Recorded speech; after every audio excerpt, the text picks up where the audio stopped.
NPL नजिकै गर्दा त्यो क्रिकेट बाहिरको माहौल हेर्नुहोस् तपाईले। अब एनपिएल सुरु हुन मात्र 11 दिन बाँकी रहँदा अहिले त्यो क्रिकेटको बाहिर त जताततै क्रिकेट खेल्ने दर्शकहरूको धेरै छन्।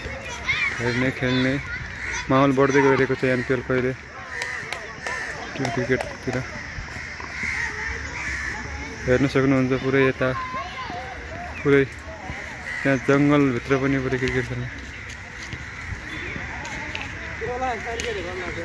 त्यही मान्छेहरू यस्तो क्रिकेट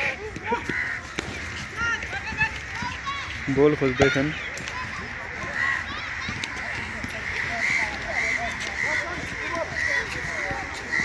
यस्तो छ दर्शकहरूको माहौल आज एनपिएल नजिकै गर्दा।